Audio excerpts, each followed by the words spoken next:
इस सारस्वत अनुष्ठान के सम्मानित अध्यक्ष, हिंदी साहित्य सम्मेलन औरंगाबाद के सम्मानित अध्यक्ष परमादरणीय डॉक्टर सिद्धेश्वर प्रसाद सिंह जी, साहित्य साधना के अविश्रांत पथिक बिहार हिंदी साहित्य सम्मेलन के सम्मानित अध्यक्ष, अनवरत कार्यक्रमों में अपनी संलग्नता सुनिश्चित करने वाले अथक राही डॉक्टर अनिल सुलभ जी, जो आज हमारे बीच मुख्य अतिथि के रूप में हमारा सम्मान बढ़ा रहे हैं। गया जी से आए राष्ट्रीय पुरस्कार प्राप्त पूर्व प्राचार्य, बड़े साहित्यकार आदरणीय डॉक्टर सच्चिदानंद प्रेमी जी, हमारे बुजुर्ग अभिभावक पूर्व प्रखंड विकास पदाधिकारी आदरणीय भैरवनाथ पाठक जी, पद्मनाभ जी, गया जी से ही आए हुए डॉक्टर रामकृष्ण मिश्र जी, चर्चित ज्योतिर्विद साहित्यकार और कई पुस्तकों के प्रणेता आदरणीय कमलेश पुण्यार्थ जी, डॉक्टर संगीता नाथ जी, बिहार हिंदी साहित्य सम्मेलन के कर्ता धर्ता, वहाँ के पदाधिकारी, सम्मानित अतिथिगण, हमारे समधी साहब मिश्र जी,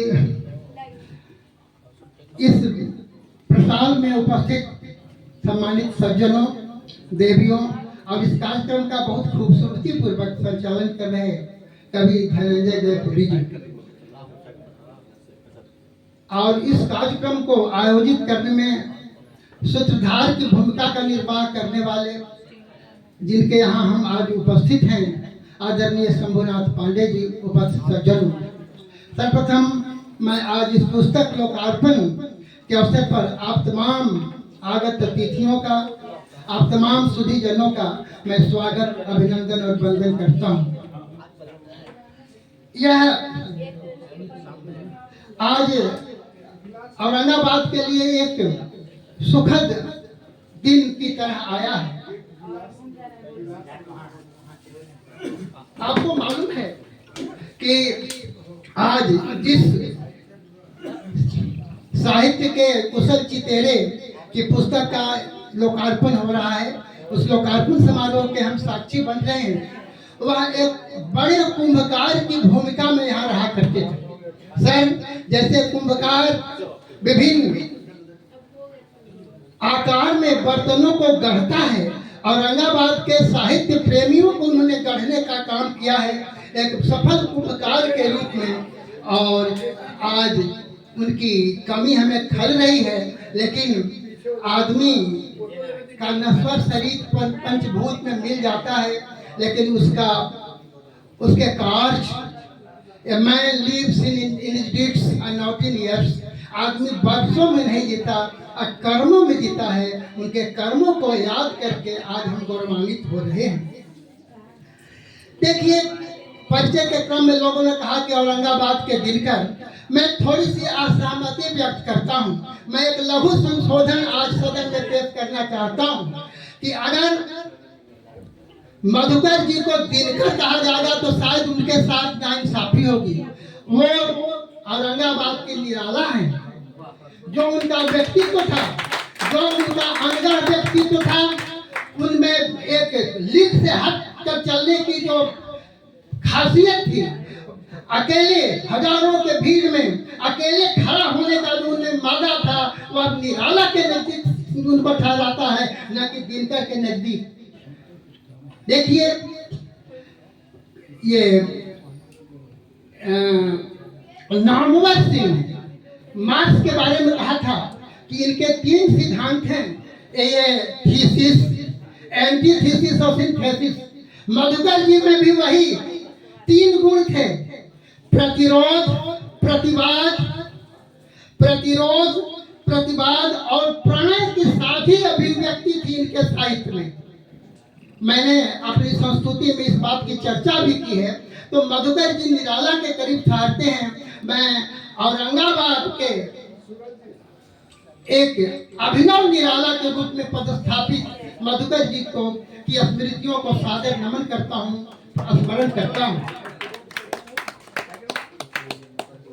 वाद, विवाद और संवाद साहित्य के 3 मूल स्वर होते हैं और मधुकर जी के साहित्य में भी ये तीनों स्वर उभरते हैं।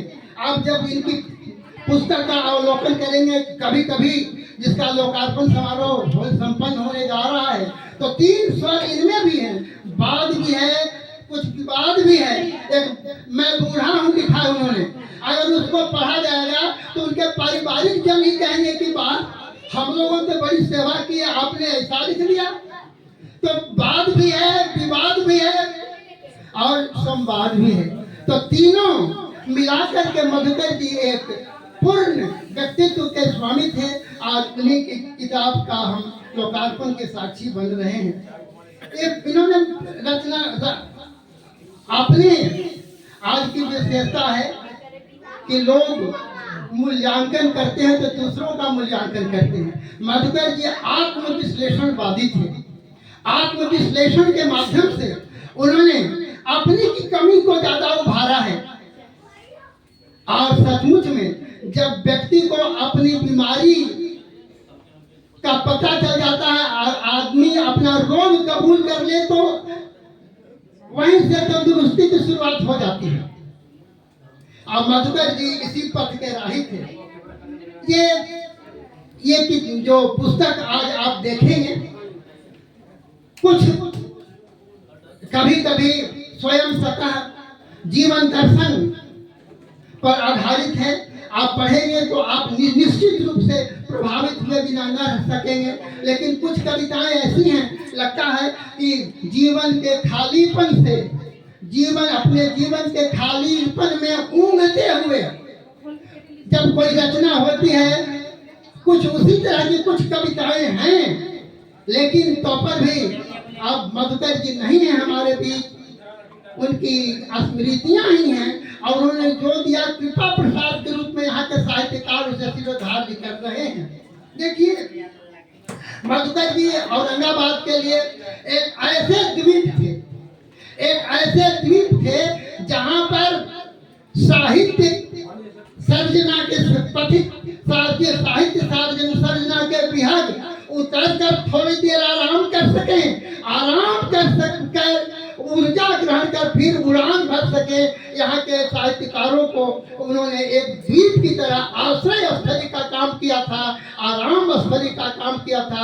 आज मधुकर जी की स्मृतियाँ बार बार हमारे मानस पटल पर उभर रही हैं। हम उनका नमन, वंदन और स्मरण करते हैं। मैंने अपनी पुस्तक में उनकी चर्चा की थी कि मेरे जटिल मित्र, मधुकर जी को मैंने कहा था जटिल मित्र, उनको समझना सामान्य बात नहीं थी। मधुकर जी ऐसे भी अच्छी पुस्तकें और अच्छे लोग सहज ही समझे नहीं जाते, उनको समझने के लिए यत्न करना पड़ता है। तो मधुकर जी को भी उनके व्यक्तित्व और कृतित्व दोनों को समझने के लिए प्रयत्न करना पड़ेगा कि मधुकर जी क्या थे। मैंने तो कई उपनाम दिए थे। अभी ये शिवनारायण बाबू, इन्होंने कहते थे आग लगाना बाबा। एक सनक सवार थी, कहीं गंदगी हो तो उसे एकत्रित करके आग लगा दे, सलाई हमेशा रखते थे सर। इसलिए हम लोगों ने उनका नाम घर पर रखा था सलाका पुरुष। हाँ, तो कोई उन्हें आग लगाना बाबा। और अपने को कहते थे कि खत्म पुरुष हैं, कि 3 ही पुरुष हैं। रामदेव बाबू, चर्चा चलती थी कि उत्तम पुरुष, मध्यम पुरुष और अन्य पुरुष, लेकिन मैं 3 पुरुष से हटकर मैं खत्म पुरुष हूँ।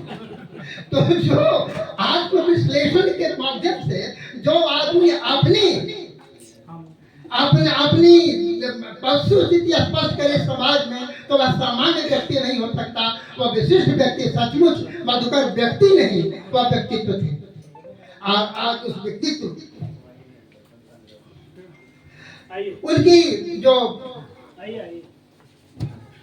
उनकी जो रचना है, उसके शीर्षक पर मैं तो मुग्ध हूँ।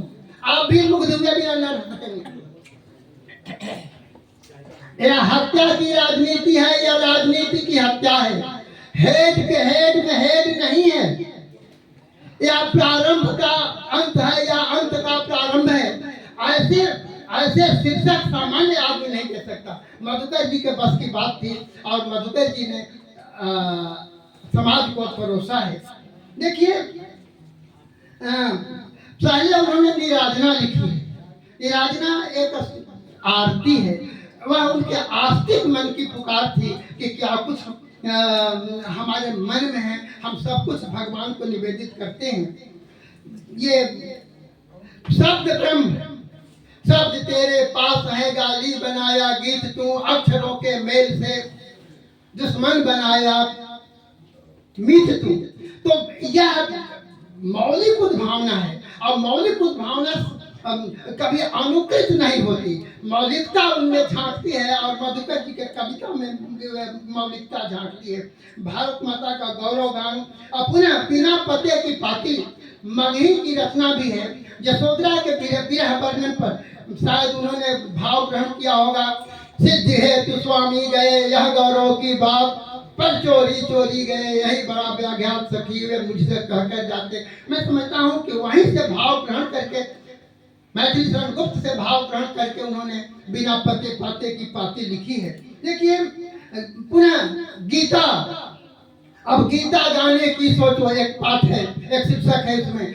और जैसे अर्जुन को जब श्री कृष्ण ने उपदेश दिया था, उपदेश से प्रभावित होकर जब उसने कहा नष्टा मोहा स्मृतिर्लब्धा तत्प्रसादात् मयाच्युता, हे अर्जुन अब मेरा मोह नष्ट हो गया। कुछ इसी भावधारा से भावित होकर मधुकर जी ने इस कविता की लिखी। पुनः शासन की उपलब्धियां हैं, शासन की उपलब्धियों में उन्होंने समकालीन परिस्थितियों में जो घूसखोरी, भ्रष्टाचार, बेईमानी समाज में घर कर घून की तरह समाज को खा रहे हैं, उस पर उन्होंने लिखा है। तो मैं समझता हूँ कि उन्होंने ये जरूर सुनी होगी कोई तो पंक्ति कि सपेरे बाबियों में बीन लिए बैठे हैं, सांप भी अब कम साकीर नहीं वे दूरबीन लिए बैठे हैं। शायद इन्हीं भावनाओं से भावित होकर मधुकर जी ने वो लिखा होगा। ये फिर से आतंक मिटा दो, एक उनकी कविता का शीर्षक है। शायद उन्होंने सुना होगा कि नफरतों के अंधेरों को मिटा क्यों नहीं देते, एक दीप मोहब्बत का जला क्यों नहीं देते, जहनों में उगाते हैं अलगाव की फसलें, उस फसल को भी आग लगा क्यों नहीं देते। शायद यहीं से उन्होंने भाव को ग्रहण किया होगा और उन्होंने लिखा होगा। मैं अपने को सौभाग्यशाली मानता हूँ कि मधुकर जी हमारे मित्र थे। वैसे बेंजामिन फ्रैंकलिन ने कहा है कि be civic to all, sociable to many, familiar with few, friend to one and enemy to none. तो Madhukar ji enemy to none वाले थे, लेकिन मैं अगर मानता हूं कि अगर उनका कोई मित्र था तो औरंगाबाद में मैं था और वो हमारे थे। और इस नाते मैं जब भी उनसे बात करता था कमांडिंग टोन में बात करता था। कहते थे कि आप हेड मास्टर है, मैं शिक्षक रहा हूँ। भाई कभी सीधी बातें हमको होम में नहीं होती थी। तो आज उनकी स्मृतियां और भी कुरियत रही हैं। मैं धन्यवाद देता हूं उनके तीनों सुपुत्रों को कि आपने ये साकार, उनका सपना था आपने साकार किया है। और सचमुच में आदमी चला जाता है लेकिन उसकी कृतियां रह जाती हैं, उसकी स्मृतियां रह जाती हैं। मरकर भी इंसान का किरदार मर सकता नहीं, फन अगर जिंदा है फनकार मर सकता नहीं। मधुकर जी अमर रहेंगे और लोग उनको याद करते रहेंगे। आज उसी की परिणति है कि हमारे बीच इतने नरपुंगव आए हुए हैं। हिंदी साहित्य, बिहार हिंदी साहित्य सम्मेलन के समाधि अध्यक्ष, कहाँ फुर्सत थी इनको, लेकिन फुर्सत समय निकाल कर, व्यस्त क्षणों से समय निकाल कर हमारे बीच हैं। डॉक्टर सज्जानंद प्रेमी जी, डॉक्टर रामकृष्ण जी, कुंजार्क जी, मिश्र जी, डॉक्टर ये मैम, सब कोई आए हुए हैं। आप लोग इतने आए हुए हैं तो मधुकर जी का वो जो सूक्ष्म आत्मा है उनकी, वही आपको साथ यहाँ पर खींच ली है। मैं एक बार पुनः मधुकर जी की स्मृतियों को नमन करते हुए धनंजय जी को आशीर्वाद देता हूँ कि आपने जो अपना ये परिश्रम किया है आपका आज सार्थक हुआ। बहुत बहुत धन्यवाद।